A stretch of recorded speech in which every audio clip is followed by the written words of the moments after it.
going live now.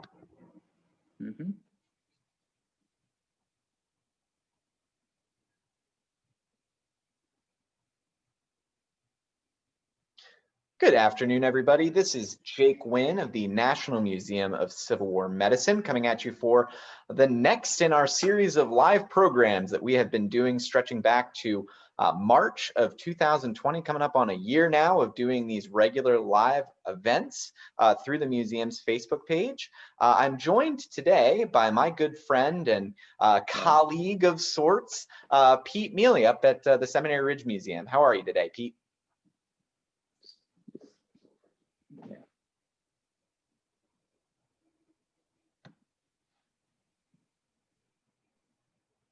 Can you hear me, Pete?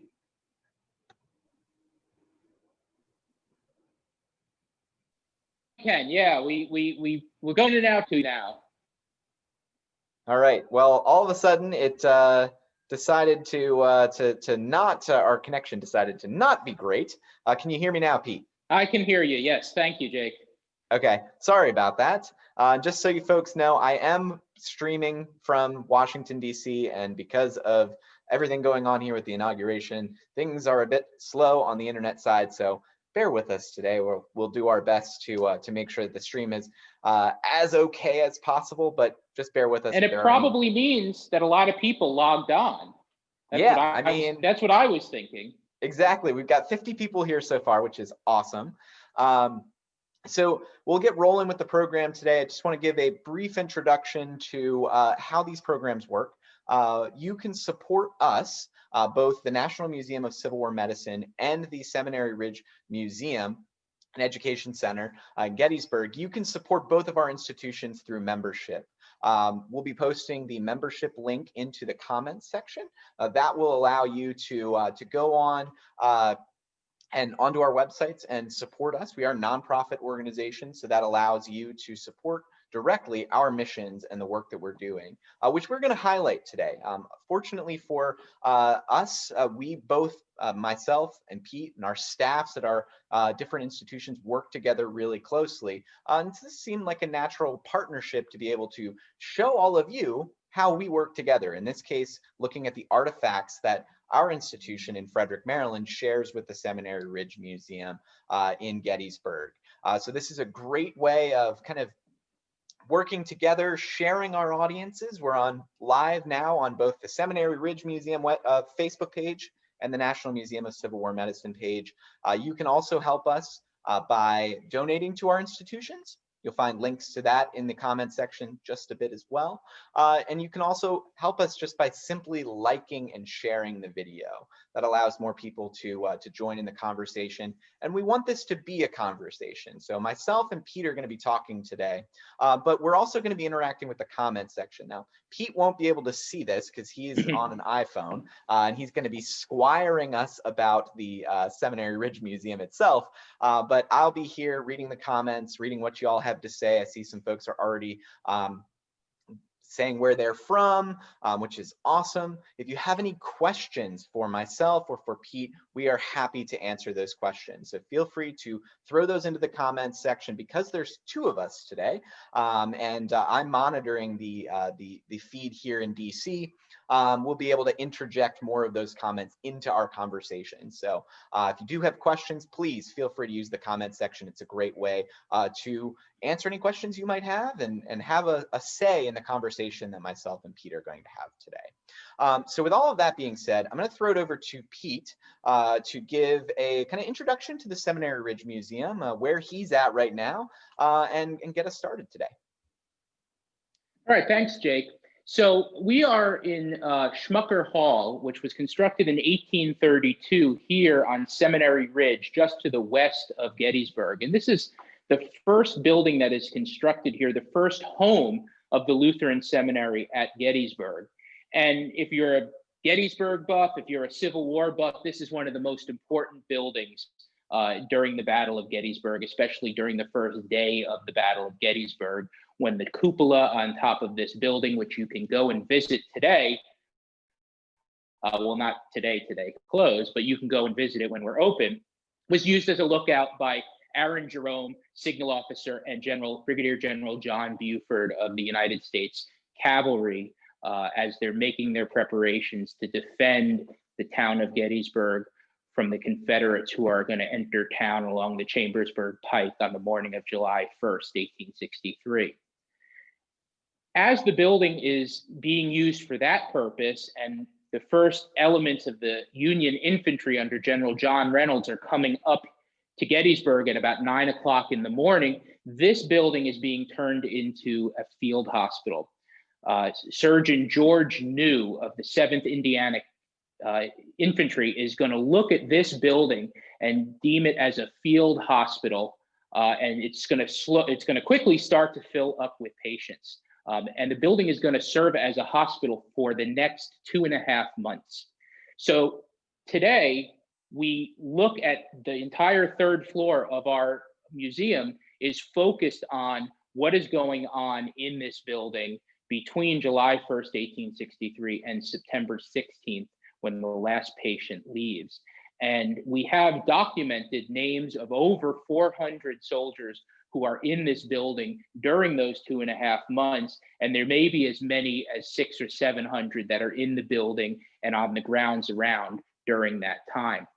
Seminary Ridge Museum and Education Center does not have its own permanent collection. So we are reliant on other institutions like the National Museum of Civil War Medicine to tell the story, borrow objects, borrow artifacts that tell the story, a very important story of human suffering, but also innovation. And that's what we're going to be kind of talking about as we go through, is how do these objects and the way that they're set up in the order that we're going to show them, how do they tell a story about innovations in American medicine and knowledge that is constructed in American medicine throughout the 4 years of Civil War, and people like Jonathan Letterman and Surgeon General William Hammond, what the important work that they're doing. So that's what we're going to talk about as we go through and look at some of the really amazing storytelling pieces that we've been fortunate enough to borrow from the National Museum of Civil War Medicine. So anything to add, Jake? Can you tell us a little bit about kind of the origin story of the Seminary Ridge Museum itself as well? Hey, yeah. So Seminary Ridge Museum was opened in 2013. It was a project that took many, many years to stabilize this building and reinterpret it. It looks at 3 aspects of the Civil War era that really aren't told anywhere else. The first day, a really in-depth look at the first day of the Battle of Gettysburg. As I said earlier, the use of this building as a field hospital. But then what really sets us apart is looking at those issues that brought the country to civil war. The issues of religion, of slavery, of freedom that were playing out in the halls of this building between 1832 and 1863, when it becomes front and center for the Civil War. But there were men from North and South that were learning in this building and debating what it means to be a citizen, what it means to be free. So that's something that we really focus on in our museum exhibit and our programming. Great question. Thank you, Jake. Yeah, absolutely. And we have about 100 viewers right now, which is fantastic. Thank you all so much for tuning in with us today. Just so you know, I'm going to throw this out there again. There is a bit of a Wi-Fi connection issue on my end here in DC. So if there's any kind of blips in terms of what you hear, what myself and Pete are seeing, as I see Pete is frozen at the moment. Now he's back. I'm back. Now he's back. Just so you're aware of that, we are having some connectivity issues. We're going to try to work through those as best we can through our program today. We have folks tuning in from all around the country. Thank you all so much for giving shout outs. I've seen North Carolina here, Colorado, Florida, Illinois, Massachusetts, folks tuning in from all over the country. Thank you so much for watching with us today. So Pete, where are we right now and what are we looking at? Yeah, so if you come into the museum and you come up to the third floor, this is the floor that talks about the hospital period.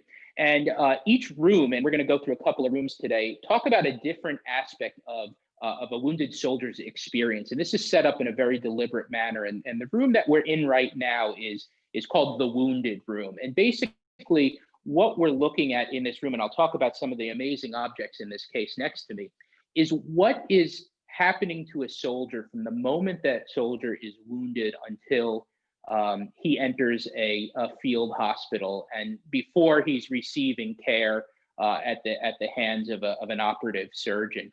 And I want to focus, and we've got Rob Williams here today. He's our director of outreach here at the museum. He's behind the camera, so maybe he can help a little bit. But I want to focus for a moment here on this object, this surgeon's field case. And of course, this is one of the objects that we have borrowed from the National Museum of Civil War Medicine. I almost jumped up and down when they said that we could borrow this piece, because it's just an amazing storytelling piece about some advancements in medicine and medical logistics in the Civil War, and really the impact that it has today.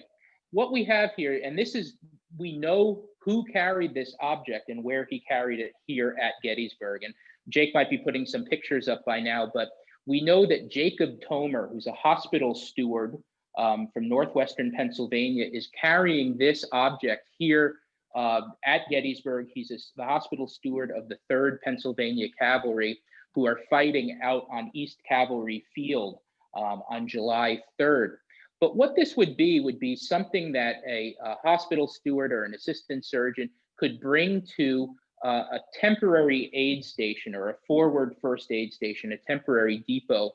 And wounded soldiers would be brought to this aid station, just behind the regimental line. And the medical staff there would be stabilizing the patient, getting him in well enough care to be moved back to a field hospital where operations would be done, or also bandaging up maybe really minor wounds and getting that soldier back into battle. So this really tells a story of the Letterman plan and how these medical logistical plans were developed during the Civil War, as we have soldiers we have soldiers fighting on a scale that nobody had ever seen before.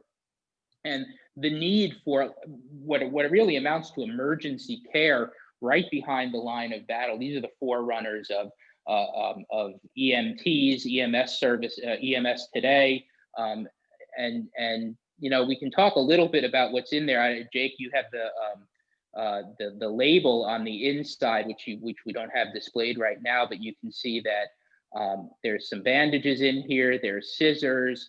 There's some opium, some spiritus frumenti to counteract shock, and it would be slung sort of over the waist, or over near the waist, and then be able to be brought around so the soldier could have access to it, or the steward could have access to it. Anything to add there, Jake? No, I mean, I think I have the label up right now. Mm-hmm. You can kind of give a good idea of what would be in these sorts of cases. I'm going to go back to his image, and this is a photograph that's in the collection of the National Museum of Civil War Medicine. We love these opportunities to be able to do to both send items like this out on loan, but also to be able to do programs like this where we can actually show you this particular soldier and his connection to this object and that object's connection to the Civil War. It's just such a fascinating thing to be able to do. It makes our jobs amazing opportunities to be able to work with these objects. And I always like looking at these photographs, these images of these soldiers, and just seeing their expressions and their looks and their appearances. And it really makes the Civil War come to life in a way that just the objects alone don't. And so, to be able to bring it back to Gettysburg as well, it's just such an incredible, incredible experience. And there's another interesting connection with Jacob Tomer, which I really want to do a little bit more research into. But the surgeon of the 3rd Pennsylvania Cavalry was a man named Theodore Tate, who was actually a Gettysburg physician who had enlisted with the 3rd Pennsylvania, and very likely is back here on July 3rd with his regiment out there on East Cavalry Field. So this has a Gettysburg connection, even beyond the Gettysburg connection, when you look at who Jacob Tomer was probably working with that day. And the Theodore Tate House is on Chambersburg Street. It's marked today, and you can go past it. So I have a couple of comments here relevant to this. And folks still tuning in, thank you all so much for joining us today. So this is from Shannon Hawkins, who says, Jacob Tomer is my ancestor. Oh, so cool. We love to have those connections. Thank you so much for being here, Shannon. And yeah, we love, in particular, your ancestor's object and its connection to both of our institutions. A fascinating story. I love the photograph of him, and just love that you are here and watching with us today. Thank you so much. Another question, which was sort of answered, but you might be able to kind of assist actually being there and having the appearance of the artifact, Pete. What is the case made of? Horsehair. Well, it's wrapped in horsehair. It's leather and wrapped in horsehair. And it's I don't know if we can get in a little closer, Rob, to really look at that. But it is not in the best shape. I mean, we're lucky, I think, to have anything like this. But over many years, you know,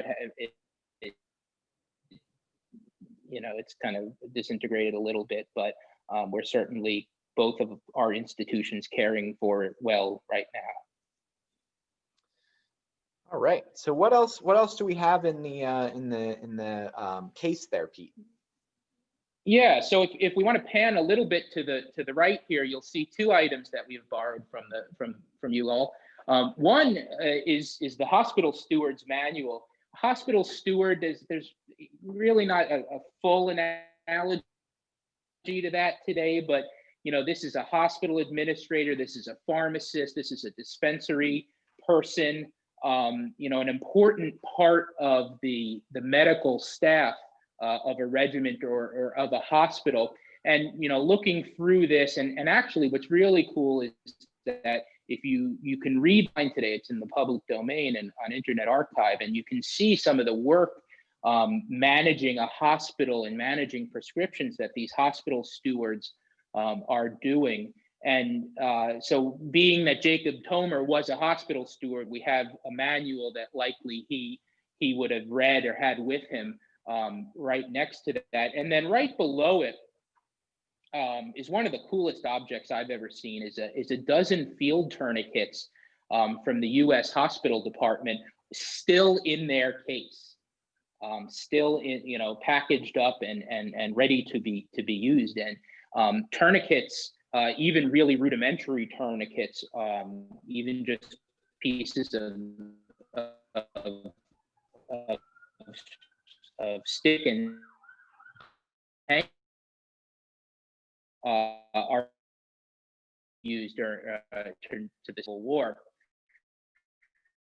Sims, who here at Gettysburg on July 2nd, he's wounded in the thigh, and the only reason that he survives 8 more days is because one of his soldiers put. So another important fact, in the moment that a soldier is wounded and the time that he comes into the field hospital.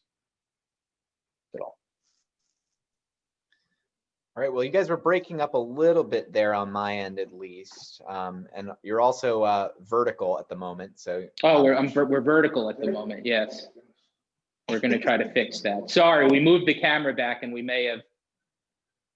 You should be able to reorient it and get it. Yeah. Working on it. Still vertical. Still vertical. There you go. And there we go. Sure. All right. Do I need to repeat any of that, or are we good to move a little further along? I think I think we can continue moving on. I do think that just to kind of wrap things up, and I do have a question here from the commenters Sure. as well. Just to say that, you know, the use of tourniquets is crucial, life-saving. They're life-saving tools, and it gets to the knowledge that was available during the Civil War. We spend so much time talking about myths of Civil War medicine and the idea that these are all medical rubes who have no idea what's going on. And that is not true. There is, of course, they're lacking some key knowledge because those discoveries haven't been made of things like germ theory.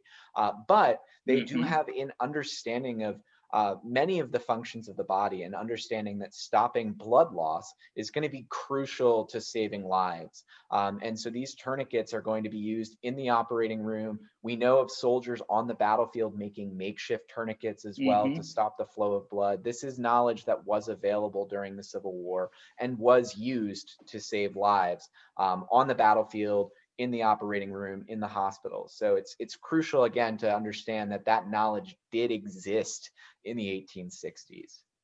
Great point. What did they do with what they knew? And so two questions. Yeah.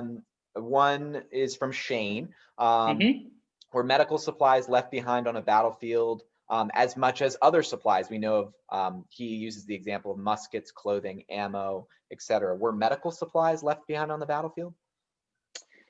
You know, my best knowledge of that is what happens here in this hospital. I think for the most part, you know, these hospitals, these field hospitals, are supposed to be behind your line, the friendly line. So, you know, when this hospital is set up on the morning of July 1st, 1863, it's some 600 yards behind the line of the Iron Brigade. And the line fails by about 4 o'clock that afternoon, and this building falls into Confederate hands. And when it falls into Confederate hands, you have multiple accounts of patients in this building that are saying that the Confederates took all the supplies for themselves. So I think that kind of gets at the question of there were supplies that were left on the rarer side. Yeah, so medical supplies were absolutely crucial. So that's it gets to they wouldn't be the ones mostly left behind unless things are, you have to leave in a real hurry. And Confederate medical supplies, of course, they have some struggles. We've talked about this in videos in the past with getting medical supplies through their through the blockade. So medical supplies from the U.S. Army, from a field hospital, would be essential to resupplying the Confederate medical departments, their coffers of medical supplies, things like opium that would be darn near impossible to get into, that were being shipped through the blockade, but were incredibly expensive, and the quantity that they could get was restricted. So those kinds of supplies, to get back to your question there, Shane, those would be crucial. They'd be picked up really quickly. They wouldn't necessarily be laying out on the battlefield for very long. An interesting series of quotes that I came across recently is when Robert Rhodes' division is traveling up the Cumberland Valley between the Potomac River and Carlisle over about in June of 1863. At every stop, they are looking for medical. So Chambersburg and Shipley and Carlisle, and in Carlisle they make some demands on people, the medical, so the doctor. We don't have it. They're asking for the doctor to, we have one here in town, and they're looking for in one town they make a big demand of sauerkraut, and they think because there are so many Pennsylvania Germans that sauerkraut is going to be plentiful, but they're looking for it as a way to ward off scurvy. All right. Another question here from Danny. What did the tourniquets look like, and what were their materials? Now, I think for that one there that you have at the museum, that one is unopened. We don't actually know what is inside because they're still in their original, how they were packed by the U.S. Army, which is super cool. But we do have kind of other examples of tourniquets in our collection at the National Museum of Civil War Medicine. I don't have any pictures handy here. And I'll be able to go back.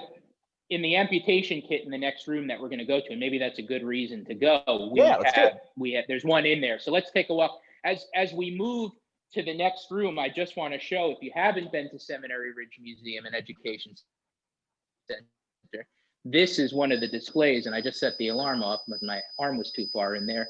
But setting up these scenes, setting up these mannequins the way that we best understand the hospital to have looked like between July 1st and 4th, 1863, hundreds of wounded soldiers placed anywhere that they could be placed, waiting for care. So let's move across the hall here and talk about the surgeons and sort of what would be happening as surgeons started to ply their trade. And as we walk into the room, you'll notice that now here we have a surgeon's scene set up. And then we'll move over here and focus on this amputation kit, but specifically the tourniquet, because that was the last question that was asked. It would have you'd throw the tourniquet back around your arm, pull it tight, and then there's a crank that you're going to turn to put as much tension on it as possible. Now this is a tourniquet that would be used during surgery. The ones that are on the field are don't have the crank. This is basically what it would look like. Anything to add, Jake? No, I think that's good.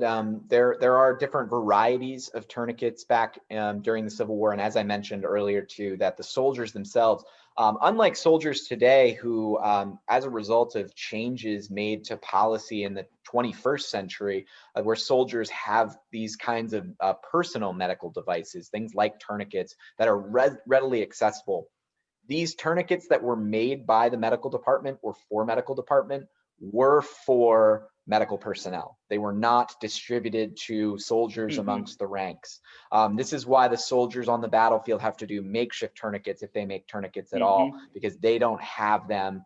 They're not issued with those kinds of devices. That is going to be limited to the hospital stewards, or in most cases, the surgeons, who are going to be working either at the field dressing stations on the battlefield or in the field hospitals back at places like the Seminary Ridge Museum.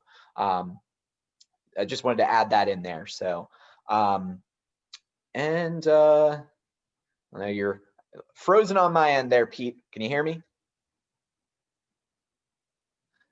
I'm back. All right. I just came back. Excellent. Excellent. All right. Yep, I can hear you okay. Yeah, so you want to talk about what you have in that case there? Yeah, so I want to focus on this manual of military surgery because I think it gets at 2 points that we were making in the other room. One is the Confederate medical experience, and the second is surgeons and their knowledge base. This is a manual of military surgery published in 1862. It's by a surgeon named Confederate, had gone to school in Charleston, South Carolina, and also worked in Columbia, the hotbed of secession. But I was reading, and again, you can find online, and I was reading the introduction that he writes in this the other day, and he's talking about how he wants to share this information, that it's hard to get books and textbooks and things through the blockade, and the world has changed so much in terms of the size of armies and the number of people that are injured and are dying, and that he found the need, and the Confederate Military Bureau, the same thing, found the need to write this book, this manual, so surgeons could have that information at hand as they are out in the field. And there are a lot of surgeons that come from northern schools, just like we see these generals that have been trained at West Point, generals North and South being trained at West Point. You can see surgeons from North and South being trained in big cities like Philadelphia, Jefferson Medical College. So the knowledge base is there. It's a matter of then having to share this information and apply it to different situations. So this is a really cool piece talking about that. Mm-hmm. Yeah, and I think a necessary point, and we talked, I mentioned a little bit about myth earlier when it came to tourniquets, is that when we see surgery and scenes like in the photograph that you have as part of your display there, I believe that's a photo from Camp Letterman, that Camp Letterman. yep, Yeah. surgeons during the Civil War Yep. are using anesthesia. So surgery during the war is being done almost universally under the use of anesthetics, like chloroform and ether are going to be used. They're going to be used regularly. From the records kept by the Union and Confederate armies, we know that about in excess of 95% of surgeries during the war were done under some form of anesthesia. And I want to focus on an ether tin right here.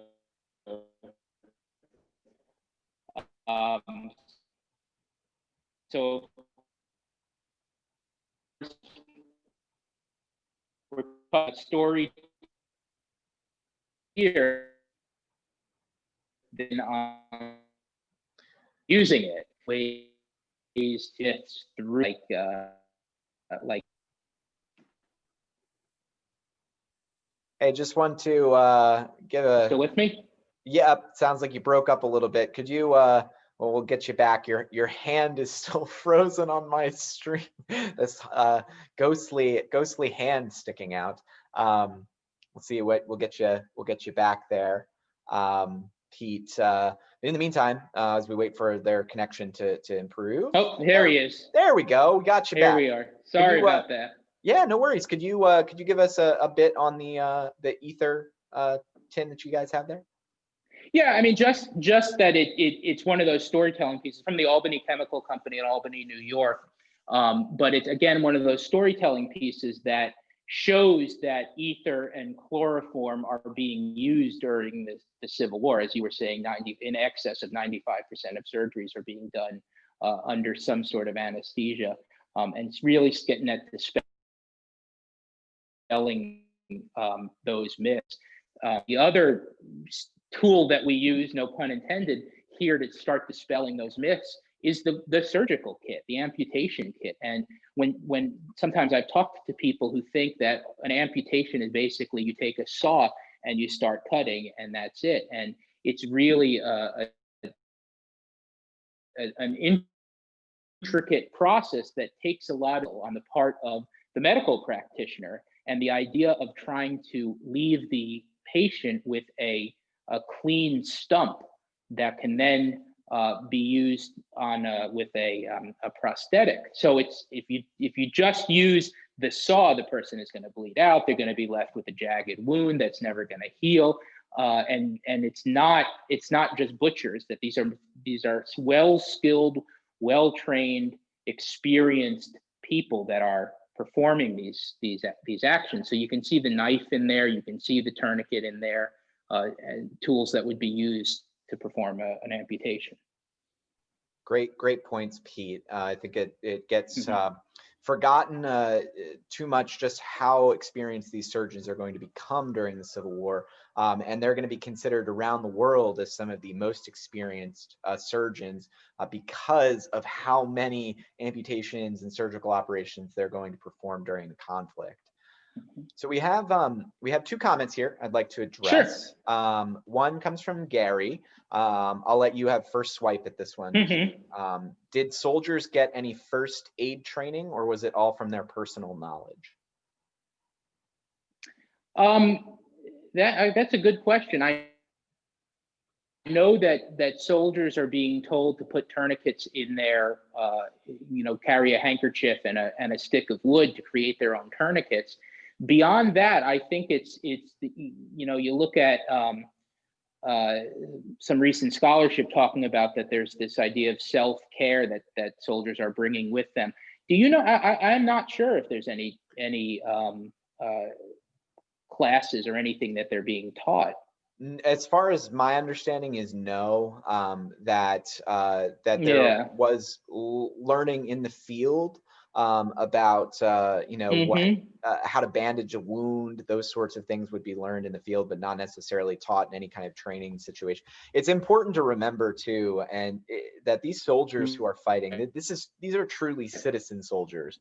There are very few regulars with actual military experience before the Civil War or experiences in combat. These men are not well trained. And so this is going to be something that is an issue that crops up throughout the war in not just medical related topics, but really just in how these soldiers are actually doing their average daily job as soldiers, is that they're not necessarily going to be super well trained. And so this is an area where they're not going to have training. They're going to have to learn on the fly as they're engaged in the actual duties of combat, of caring for their fellow soldiers, but there's not going to be any kind of formalized training. Now, there are some examples, and I know we got Pete is looks like I'm back. He's coming back. You guys are vertical again, just letting you know. Mm-hmm. Can you and there you go. Good. There you go. And I was just saying, Pete, I'm not sure how much of that you heard. Just saying that that there wasn't really any first aid training for these soldiers, and that they didn't really, in many cases, their experience during the Civil War is really gained on the battlefield, as opposed to what they were taught before going onto the battlefield. Sure, that's my understanding as well. This is a question from Tina. I'll take first swipe at this. Did the use of tourniquets cause more amputations? This is a great question that actually gets more towards 20th century battlefield medicine.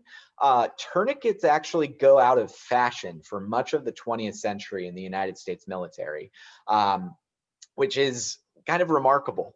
There are no, the tourniquets that are issued to soldiers during the First World War and Second World War are notoriously poorly functioning, and there is a belief that tourniquets their usage too commonly, or their use for too long actually on a soldier, would cause long-standing issues that could lead to the loss of the limb later on.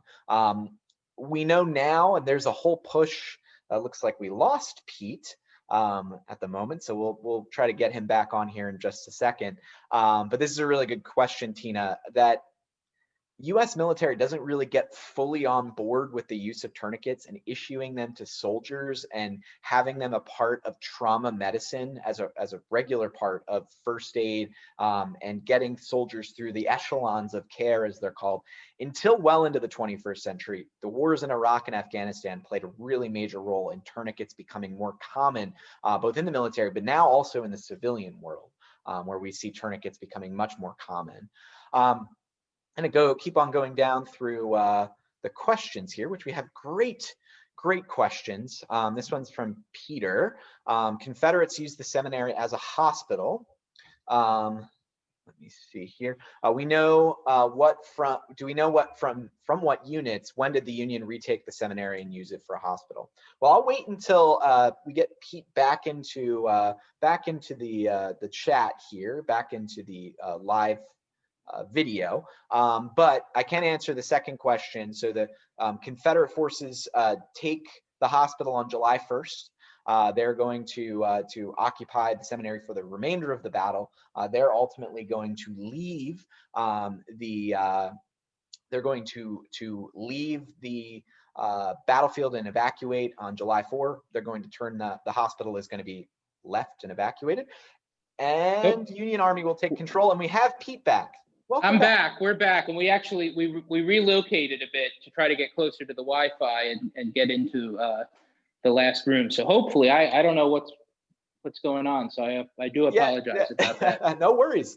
We I did my best to put on my my Pete hat and talk about the seminary.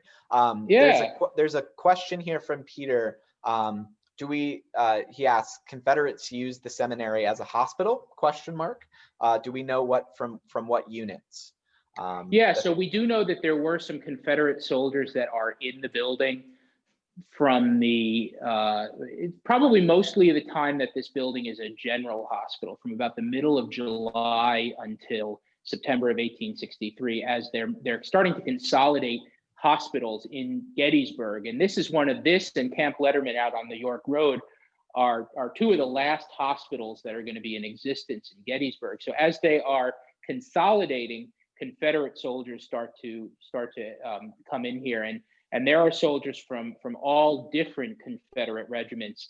Some of our most famous soldiers or famous patients in here: Isaac Trimble, Henry Kidd Douglas, Robert Powell of the 5th Texas, and James Kemper are all in here for a period of time under guard.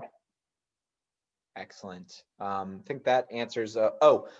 When did the Union Army retake the seminary? Likely on the morning of July 5th, as the last Confederate units start to pull back down the Fairfield or Hagerstown Road. Jubal Early's division is one of the last units to leave, and you start to see the 6th Corps of the Union Army come across the field in pursuit, slow pursuit, and that's likely when the building is retaken. There are some surgeons here during the time that it is in Confederate hands, and there are some surgeons that are doing surgeries, but it's not until July 5th that work begins in earnest, and it's going to go on for probably a few days until all of those soldiers get their first round of surgeries or treatment, and then mostly it's going to be recovery care from mid-July through September. Excellent. And I do want to say, Pete, that the connection is just great in the room that you're at right now. So you're coming in loud and clear. Good. Good. Thank you. 2 more quick questions that relate back to our previous room, and then we'll move on to what we have in this case, which I'm really excited to talk about. This is from Danny, has two questions. Danny's been participating, lots of great questions and comments. Asks, are there sutures in that surgical kit? If so, what material? I think that they're probably silk sutures in that kit. They were silk sutures. They were outside of the surgical kit, and I'll try to post an image in the comments when we're finished. And they were made by Johnson & Johnson. Jake and I were talking about this a little bit before we got started, is that if you look at these sutures in the case, you see the Johnson & Johnson logo, just like you might see today. All right. And then the other question is,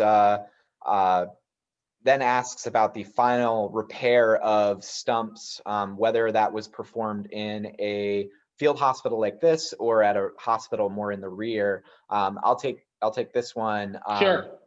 And say that when they did the initial surgery and the initial follow-up care, the stumps were left in pretty rough shape, mostly left pretty loose, tied off pretty loosely, because there was they're not washing any instruments, they're not washing the wound. Inevitably infection would set in, and they wanted to allow kind of things to be loose to allow drainage. So the kind of next steps in preparing this wound for kind of longer term healing, that is going to take place for the most part, is going to be taking place in hospitals further away. Now, in some cases, because like the seminary is going to be used for care for a long period of time, after the battle, and there are going to be patients that stay there, these kinds of steps would take place in some of these battlefield hospitals if they continued being used for that purpose. But for the most part, patients are going to be evacuated for this level of care, in the case of Gettysburg, to places like Philadelphia, Baltimore, these other more permanent medical facilities. All right, so Pete, what do we got in what do we have in this case? Sure. So we have an embalming kit that we have borrowed from the National Museum of Civil War Medicine, and then a peppermint oil bottle. And Jake, I think you said you had a quote that you wanted to read about embalming. Yeah, absolutely. So embalming is a big part of what we do at the National Museum of Civil War Medicine, because the building that we are located in Frederick, Maryland, was used as an embalming station after Antietam. I actually have a photograph here I'll pull up of the embalmer that worked out of our building in Frederick, Maryland. Let me get that pulled up here. Working on that. And I do just want to quickly say there is no embalming that I've been able to track down that is done here at the seminary, but we know that there's an embalming tent that is set up at Camp Letterman, that big general hospital I referenced earlier. So soldiers in Gettysburg are being embalmed for transport, but not out of here. Yes, and embalming becomes very popular as a result of the Civil War, just because of the need to transport lots of human remains from battlefields scattered all over the country to family members at home. This is an era of what's known as the era of good death, the good death, where there's a very specific view of how people should die, that their family should be there surrounding them, hear last words, really get closure as well. And embalming provides these young men who have died far from home and their families with some of that closure to be able to practice some of these rituals. This is a photograph of Dr. Richard Burr. This is from the Library of Congress collection. Dr. Burr worked out of our building in Frederick, Maryland, where is now the National Museum of Civil War Medicine. One of the more let's say infamous of the Civil War embalmers. Not particularly a great fellow, but this photograph does a very good job of representing of how embalming worked. In this case, in front of his tent, where he would do this. He would do this publicly. You could purchase tickets to come and watch him do one of these embalmings. But I do have a reading here. I was doing research for a program about the Battle of Stones River, or Murfreesboro in Tennessee, in December of 1862 and January of 1863. I have a talk that I recorded on New Year's Day about this, and I stumbled across a really great primary source describing embalming during the Civil War, which we'll go back over to the kit here in just a second to kind of to see the actual tool. But I'll leave up Burr for just a moment to read this, because it really kind of brings it to life. So this is from the Nashville Daily Union newspaper of Nashville, Tennessee in January of 1863. The article is entitled, "Embalming the Dead, a Process Practicable to All." And this is what it says. "The modern processes by which the bodies of officers and soldiers of the army have been embalmed and restored to their friends is not the least of the blessings which science has bestowed upon the world since the beginning of the war. The expense of this process in most cases places its advantages beyond the reach of people of moderate means. Those who have adopted the business as a profession are in some cases extortionists in their charges, particularly where officers are the subjects. And the whole matter is surrounded by professional secrecy impenetrable to persons of unscientific tastes. A matter of so great general utility and importance should not be monopolized or turned wholly to individual emolument. It may not be out of place to give in this connection a simple recipe by which any physician or surgeon of ordinary capacity can embalm the dead and preserve them from decomposition or putrefaction for a length of time to answer all practical requirements. The following was handed to me shortly after the Battle of Antietam by the medical director of the 9th Army Corps.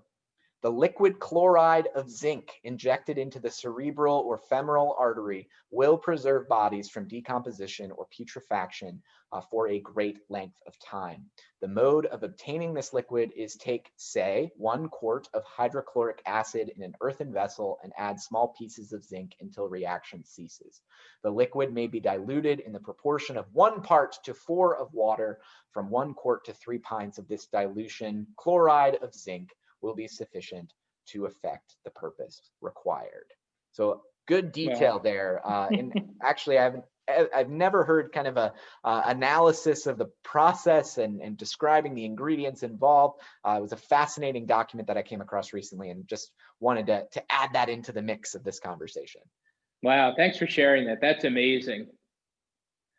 So what can you tell us about the peppermint oil? That's what always a story that I heard about Gettysburg growing up, is about the smell of the battlefield. What can you tell us about Yeah, that? the smell of the battlefield is something that people talk about in account after account after account of the battlefield, between the soldiers that are on the battlefield dead, and then maybe even worse, the horses that are left on the battlefield. And this is a time where it's still believed that that disease is spread through bad smell. So by covering up that bad smell with things like peppermint oil, you're going to you're not going to get sick. Remember, this is July. It's hot. It's been raining for a few days after the battle. People are saying that you know, they want to keep their windows open because it cools things down, but they have to close their windows to keep the smell out. So that's another storytelling piece, like we've been talking about, is the fact that I'm sure it just smelled horrible, but also that there's this idea, this belief at the time about the miasmatic theory, the idea that diseases are spread through bad smell that they're trying to contend with through this peppermint bottle. I can't Oil. even imagine. Right. I mean, it's Yeah. beyond imagining. The descriptions of the stench are always so poignant about Gettysburg Mm-hmm. specifically. We see it about other battles too, but definitely just an unimaginable physical experience it must have been there Mm-hmm. to Mm-hmm. must have been like to be there in July or August of 1863. Absolutely. So we have another question here, which I think is Sure. good that you were talking about miasmatic medicine. Susanna, and I know this has already been answered in the comments. Appreciate that, Michael. Susanna asks, what kind of follow-up antibiotics were used? And it's a good way to say that there weren't Nope. antibiotics at this point. As Pete mentioned, there is something called the theory of miasmatic medicine. It's kind of a bridge of sorts between what is known as the heroic age of Mm-hmm. medicine, the idea of humors in the body that is commonly practiced, say, in the early 19th or late 18th century, around the time of the Revolution. Heroic medicine is kind of the medical theory of most renown and is practiced by most doctors. We are moving towards scientific medicine at the time of the Civil War, evidence-based medicine. And so these doctors, medical personnel, observing and collecting data, collecting information, are beginning to make some connections between things like smell, bad smells in particular, and the connection with disease. And so this is going to lead even the officers, men in the Civil War, to avoid swamps. They don't know it's because you want to avoid the mosquitoes that live in the swamps and have the malaria or yellow fever, but they are making these kinds of observations that are going to lead towards discoveries later in the 19th century that are going to give us things like a confirmed germ theory, that are going to give us things like antiseptic surgical techniques that don't exist yet during the Civil War era, but we're going to start moving that direction. But it's not until the 20th century that we see many of the surgical practices, the medical practices, the cleanliness, the tools, even the medications are not going to be in existence until well after the Civil War is over, and in many cases, well after all of the participants in the Civil War are dead. All right, so Pete, I think we have gotten through all of our questions that we have so far here. Feel free, if you have any concluding questions, those folks, the 106 of you out there watching, if you have any questions, please feel free to drop them in here now. But do you have any thoughts, Pete, as we're beginning to conclude here? I just want to thank you, Jake, and I thank the National Museum of Civil War Medicine for letting us borrow these amazing objects. As you can see, they tell very, very fascinating and important stories beyond just Gettysburg. looking at that broad swath of American medical history from the time of the Revolution, like you said, all the way through really the current period, and really looking at the Civil War as a watershed moment in the establishment of medical knowledge. So just thank you so much for your institution allowing us to tell that story. And thanks to everybody out there who was watching and who stuck with us through the technical difficulties. I apologize for that, but I'm glad that we were able to soldier forth, no pun intended, and make it through with 106 people. Yeah, it's been great. And we love at the museum in Frederick, we love working with Seminary Ridge Museum. I will drop in a little note for those of you that are interested in becoming members of our institution. You'll find links to become a member to the National Museum of Civil War Medicine and the Seminary Ridge Museum. We are working on a partnership together that is coming at some point in the near future. So stay tuned to both of our websites, social media networks, sign up for our email lists. We have some exciting new partnership topics coming up. We're going to be doing more programs like this in the future together. And we're very, very excited. And it's just a great partnership. We share artifacts, we share stories, we share programs now, and we're going to share a lot more in the future as well. Very exciting. It is very exciting. We are very excited about it. We do have a couple of questions coming in here at the end. Another one from Danny. He says, maybe a gruesome question. These are the questions that we are best at, I think. Oh, yeah. But since they used the seminary for a hospital, how did they dispose of the limbs and other surgical waste? Yeah, so we do have one story. Hugh Ziegler, who is 10 years old, he is the son of the steward and the matron of the seminary. They live on the first floor in 1863. Hugh is called upon, and he writes about carrying limbs to a pile somewhere around the seminary hospital, and they were then buried. And he says that they were stacked like cordwood that could fill a wagon bed. We don't know where they were buried. We don't know where that limb pit is. We do know that there were bodies that were buried in the gardens around the seminary and in the rear of the seminary on the McPherson Ridge side. But all of those bodies were exhumed not long after the battle. Some were reinterred in the National Cemetery and others were taken home. Great. Quickly, because we're running out of time here, but from Phil, can you give a brief description of what happened to the Union soldier patients that were left behind when the Confederates took over on the 1st of July? Yeah, so we know that there were many soldiers that are on the floor, lying in pools of their own blood without medical care for the 3 days that the building is in Confederate hands. The building is being shelled by the Union Army. Counter battery fire from Cemetery Hill. There's a battery of Confederate artillery right outside, and shells that are coming back are hitting the building, and in some cases putting the patients in grave danger.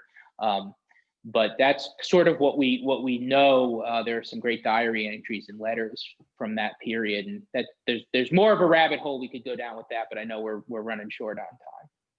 Yes. So three final questions or comments here. Sure. I'll start with a funny one because Derek Rupert wants you to share your beard grooming tips. Just like this. And the other questions, more logistical. I'll throw this first one to you. This is from our good friend Gary Dyson. Says, just curious, is the Seminary Ridge Museum open, especially for the cupola tour? Yes, so we did close down for the winter. We are reopening on February 13th. That's our plan right now, President's Day weekend. We're going to reopen to the public weekends through February, and then starting March, Thursday through Monday. And we do offer cupola tours regularly throughout the day. So if you go to our website, you can get more information and purchase tickets. seminaryridgemuseum.org. And then final question here. This is from Barry. I missed the beginning of the presentation. Will it be available for viewing later? Yes, this video will live on both the National Museum of Civil War Medicine's Facebook page and the Seminary Ridge Museum's page. The video will also be uploaded to the Civil War Medicine Museum's YouTube channel in the future as well. So there's multiple places you can find the video, but rest assured, this video will live permanently online. You'll be able to go back and watch it through all of our technical difficulties and our conversations and great questions. You'll be able to go back and tune into that. So that's going to bring an end to our program today. Thank you so much, Pete, for giving us a tour of your location. And we look forward to seeing you again soon. Yes. So thank you all so much for tuning in. Really appreciate you all. And we hope to see you all physically in person at some point in the future. But definitely stay tuned to our social media accounts for both of our museums. We'll keep you updated in the meantime. Take care.